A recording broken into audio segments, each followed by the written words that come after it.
Olá, eu vou falar sobre o trabalho de conclusão de curso do curso de Engenharia Civil do Centro Universitário de Maringá, Unicesumar. O meu trabalho é sobre a preparação do terreno para a construção civil. Eu me chamo Amanda Gomes Alencar e falo do Polo de Americana, São Paulo. Então, a construção civil no Brasil ela enfrenta diversos desafios, entre eles a carência de métodos adequados de planejamento, o que resulta em falhas na coordenação entre as etapas de construção e planejamento. Conforme Souza, esse cenário ele é agravado pelo crescente competitividade do setor, restrições orçamentárias, uso de materiais complexos e demandas mais exigentes por parte dos clientes. Assim, torna-se essencial a análise detalhada da etapa inicial de qualquer projeto, incluindo a escolha do local da obra, definições dos equipamentos, determinação do tipo de estrutura e, especialmente, a preparação e análise do terreno. A preparação do terreno é apontada como uma etapa crucial para garantir o sucesso de obras de qualquer escala. Falhas nessa etapa podem comprometer todo o andamento da construção e gerar patologias estruturais como recalques, fissuras e instabilidades futuras. Apesar de sua importância, o tema é pouco explorado na literatura acadêmica, recebendo menos atenção em comparação a tópicos como planejamento de canteiros de obras ou elaboração de projetos executivos. Essa lacuna evidencia a necessidade dos estudos mais aprofundados que oferecem fundamentos sólidos para a prática, contribuindo para a evolução da construção civil no Brasil. Então, a preparação do terreno ela é crucial para o êxito de qualquer empreendimento de construção civil. Uma vez que estabelece as bases para a segurança, funcionalidade e sustentabilidade da construção. A integração das análises de sondagem e topografia é crucial nesse processo, permitindo o entendimento mais aprofundado das condições do solo e da conformação do relevo. A identificação do solo é adequada e uma das etapas mais importantes na construção, pois garante a estabilidade estrutural e a durabilidade da construção, minimizando o risco de problemas futuros que podem afetar tanto a segurança quanto o custo da construção. Então, a análise detalhada do solo é imprescindível no início de qualquer empreendimento, visando determinar a fundação mais adequada para garantir a segurança, a eficiência estrutural da obra. Então, serão apresentados métodos de análise de solo, incluindo sondagem, para a identificação das características geotécnicas do terreno, bem como análise topográfica para avaliação dos desníveis e as classificações do tipo de terreno. Então, essas etapas são fundamentais para a determinação das condições adequadas para a execução da obra e serão detalhadamente abordadas nesse estudo. Então, o solo, ele é um material superficial que recobre a superfície terrestre, caracterizada pela sua forma solta e macia. Então, foi retirado são 3 tipos de solo que são muito comuns no nosso país. Então, para fim de evitar futuras patologias, tanto na estrutura quanto na edificação, é realizado o estudo para que a gente identifique qual é o solo e qual é a fundação ideal para cada solo. Então, nós temos o solo arenoso. Ele, como o próprio nome sugere, ele é composto por aproximadamente 70% areia e 15% argila. Ele é muito comum em áreas tropicais. Então, ele apresenta uma alta permeabilidade. Então, a característica, ela pode provocar movimentações nas estruturas construídas sem a realização prévia da sondagem adequada para a identificação das condições geotécnicas desse terreno.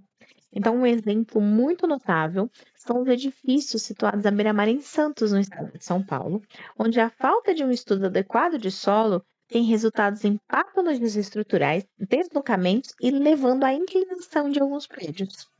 Então, para construções em solos arenosos, é essencial realizar uma sondagem para localizar a profundidade de um solo firme, bem como determinar a profundidade adequada para a inserção de estacas ou sapacas. O solo siltoso, ele é considerado um solo intermediário entre o solo argiloso e o solo arenoso.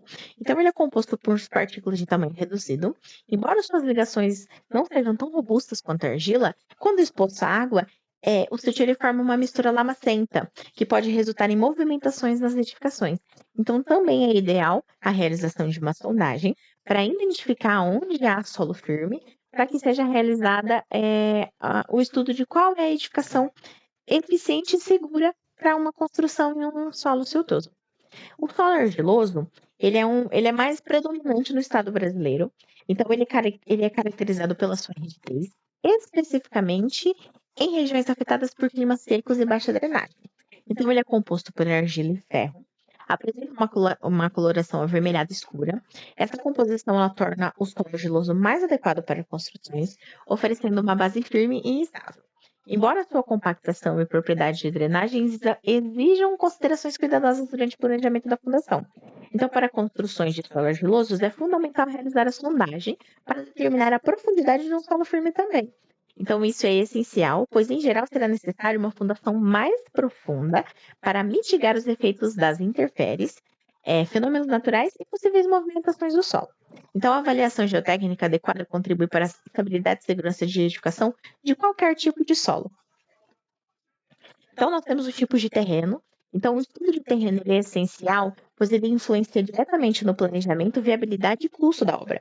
Então, nós temos o terreno plano, que hoje é o terreno mais procurado, porque ele tem a uniformidade nos seus 4 níveis e ele apresenta um alinhamento com o nível da via pública. Então, esse terreno oferece maior flexibilidade para a execução de construções. Então, ele elimina a necessidade de intervenções adicionais como aterros e terraplanagens. E ele tem a economicidade no início da construção do terreno, porque ele muitas vezes detém de uma fundação mais branda. Então, ele tem o custo mais baixo em relação aos demais terrenos. Então, o terreno em declive, ele é caracterizado por ser um nível inferior da via pública, embora ele é frequentemente reservado, porque pode ser feito vários tipos de pavimento em um único terreno. Então, porém, ele também tem um custo maior devido à fundação, muro de arrimo e uma fundação mais robusta que precisa ser elaborada. O terreno em aclive, ele é o terreno que ele é um nível superior à via pública. Então, ele exige um investimento muito maior para regularização. Então, as intervenções necessárias podem incluir escavação, construção de muros de arrimo ou contenção e ainda adaptação do projeto arquitetônico para melhor aproveitar as características topográficas do terreno. A topografia ela é um estudo que visa a caracterização e análise das formas e peculiaridades do terreno, sendo fundamental para o planejamento e execução da obra de construção. Então, por meio do uso de instrumentos como o teodolito, é realizada a medição para verificar se o terreno está de acordo com a matrícula registrada, além de analisar a tipologia do terreno. Então, ele é identificado se ele é um aclive, um declive ou ele é um terreno plano. O ensaio de sondagem já é um ensaio para a gente identificar o tipo do solo. Então, ele é realizado com um trado, ele pode ser um trado manual ou um trado automatizado, que tem o objetivo de coletar amostras e determinar a profundidade e características do solo. Então, nós temos um modelo de um esquema de um trado, onde ele tem um peso de 65 quilos que bate na haste e pega o barrilete onde ele vai entrando o solo até feita a identificação. Então, esse solo ele é enviado para um laboratório, onde é feita a amostra dele.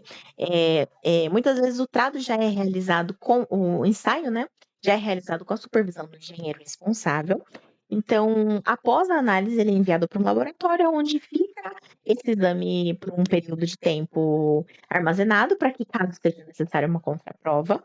Então, esse relatório ele é enviado para o engenheiro, onde ele consegue identificar qual é a fundação correta, a mais robusta, se vai precisar de uma fundação branda ou uma fundação mais robusta para aquele empreendimento, para a execução daquele empreendimento. Então, hoje a análise de solo ela é um investimento alto, porém ele é vital para a construção, porque ele evita uma morosidade ou ele evita que você tenha um custo elevado futuramente em uma patologia, uma fissura ou um deslocamento do terreno ou até mesmo uma rachadura maior dentro da sua residência. Então, a metodologia adotada para a elaboração desse estudo, ela foi a mista. Então, eu fiz tanta revisão bibliográfica em alguns livros, alguns estudos localizados, quanto também um estudo de caso no estágio. Então, eu consegui acompanhar uma sondagem, acompanhar uma execução de um trado, e todos os fins para que chegue até um engenheiro estrutural, onde ele possa fazer um estudo eficiente, um projeto eficiente para a construção de um empreendimento, que no caso o empreendimento foi uma casa residencial, que seria executada de estruturas metálicas. Então foi realizado esse ensaio e fui conseguindo identificar o tipo do terreno para que a gente pudesse fazer um cálculo, um estudo estrutural, um engenheiro pudesse fazer um cálculo estrutural baseado com um ensaio de sondagem. Então, o resultado das discussões é que hoje 80% dos construtores do Brasil, eles não fazem esse ensaio antes da construção. Então, é onde tem a morosidade e o custo elevado no futuro, aonde tem um custo maior em relação a uma construção que inicia já com o estudo de solo. Então, eu trago essa pesquisa a importância da preparação adequada do terreno e construção de pequeno, grande e médio porte, evidenciando o papel essencial da sondagem e o papel essencial da topografia da análise do solo, para mesmo sendo uma abordagem mista, né, uma revisão bibliográfica, um estudo de caso, que resulta mostrar a necessidade de uma análise aprofundada das características do solo e dos desafios associados a diferentes composições do solo. Então, assim, a gente consegue identificar o tipo do solo para que consiga fazer uma construção eficiente. Então, hoje, eu trago porque realmente tive bastante dificuldade em localizar estudos em relação a isso, porque não é um tema muito abrangido no Brasil. Então, eu deixo as minhas referências, agradeço a oportunidade e um ótimo dia para vocês.